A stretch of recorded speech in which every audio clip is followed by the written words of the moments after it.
Hi guys, I'd like to do a little watch video. I would like to think of myself as not a total nerd, but if I continue to do watch videos, it might be hard to convince other people of that. This particular watch is the Timex Expedition, named after the Ford truck, Adventure Digital Compass Shock watch. No, it's not a G-Shock. No, it's not a Suunto. I think in a lot of ways it's better.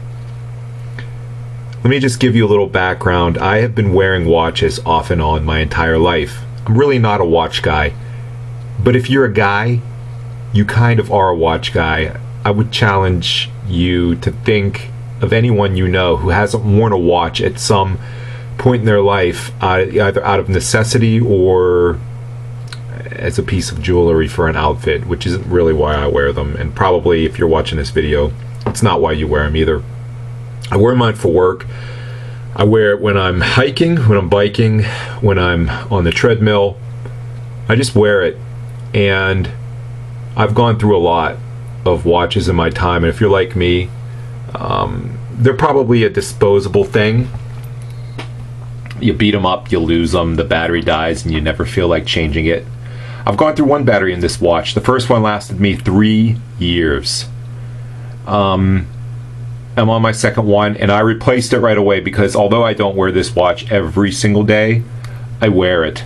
I think this watch is an understated, undervalued, and it's a shame that it really never gained the popularity that it could have with the specific demographic that it was intended for. The, you know, hikers, the bikers, the adventurers, shooting enthusiasts, people, law enforcement, people in the military. This watch has served me very well. Water resistant to 200 meters. It takes the big CR1620 battery, which is why it probably, you know, requires a little bit more to operate it, but which is also why I think you get the extended battery life. I don't know a whole lot about this watch other than just owning it. There's not a lot of information out there.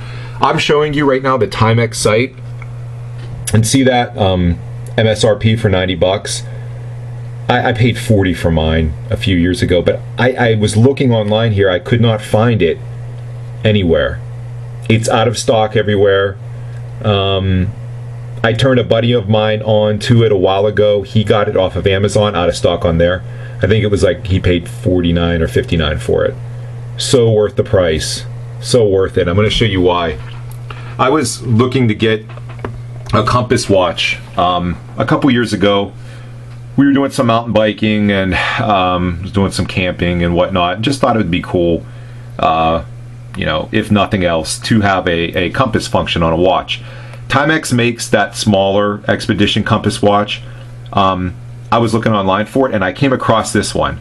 And when I saw it, I thought, okay, for a little bit more, it just looks cooler. It has a 200 meter water resist rating. I have no idea if that, I mean, it's not a dive watch. The rear doesn't screw in. It's just held on by these little Phillips head screws. But there is a pretty nice either Teflon or rubber seal under there. And I've gotten it wet. I've swam in it. I haven't gone diving in it. Probably wouldn't dive in it. But the one on the screen is the same color. You can't really pick it up on my camera, but the green is more of like a lighter green, and it's got you notice the white accents and the white Expedition. This watch did look like that. And what I did, it was just a little too loud for me. So what I did was I took a sponge and some RIT dye that you can get anywhere in the supermarket, anywhere, and I just kind of mopped it over the watch and blacked out the Expedition. You can still see it, but it's just not as loud now. I left that one on because I thought it looked cool.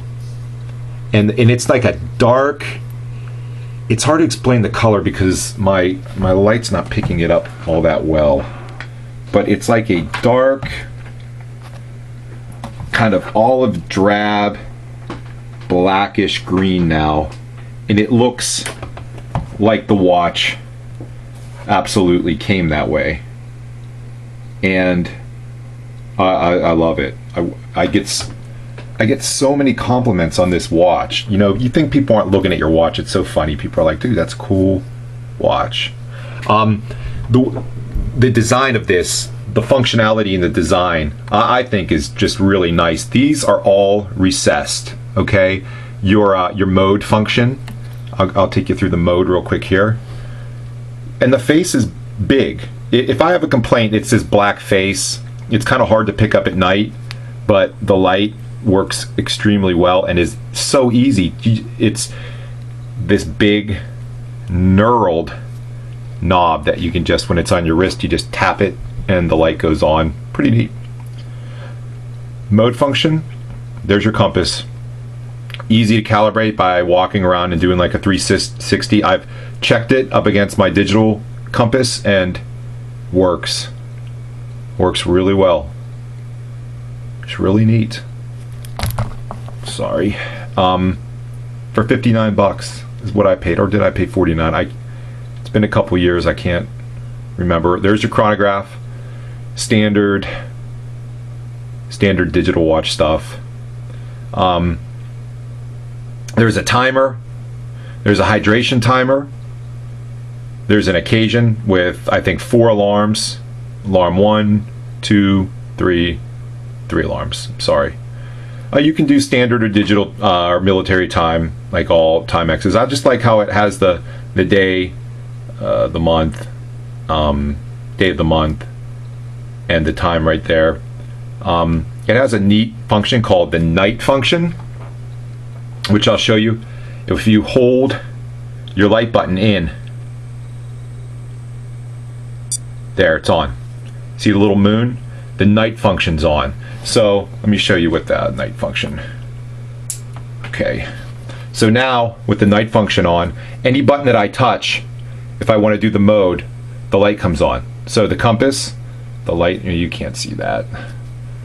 The light's on. Okay, so it's any button that you hit will activate the light. You don't have to hit the I know, look at this. Wow, 1980s technology, the Indiglo. But it's still useful for today. I've put this watch through heck.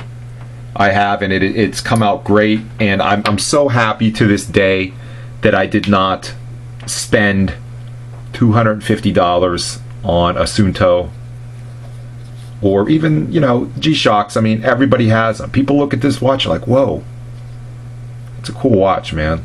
And it is. It's a cool watch. I'll put it on real quick for you here and just wrap this up because it's probably getting boring. But I will slap it on my wrist. It's a big hunking watch, and that is the negative that I saved for last. If you have a small wrist, I have an 8-inch wrist, but if you have, you know, a 5.5 or 6-inch wrist, it might be a little too 3-dimensional for you. But for me, it fits well. It's not the most comfortable watch in the world. I mean, it's not like a little, I don't know, a dainty small watch, but it works, and I like it. And the band is so tough. It's such a meaty. I know guys, and myself included, used to wear G-Shocks that would go through bands like once a year. I've worn this watch, I don't want to say every day, but darn close to at least, you know, 5-6 days out of the week for the last 3.5, almost 4 years, and it just looks brand new. The band, the band hasn't even began to show any types of cracking or wear and tear or anything. So anyway, all right, last nerd video, I promise, but if I have a great piece of gear, I'm just going to show it because I really use my stuff, and if something works for me, I like to spread it. So if you can find this watch anywhere, like I said, do not pay $90 for it. You will be able to find it if they're still making it, which I'm guessing they do. It's still on the site, and it's a shame it's not more popular, but I'm telling you, if you get this watch, you will like it. And if you ever do get this watch and you do want to do what I did, just PM me or whatever, and I'll show you how to do it with the RIT die. It took me all of 5 minutes. Trust me, I'm not the most technical person. Thanks, guys.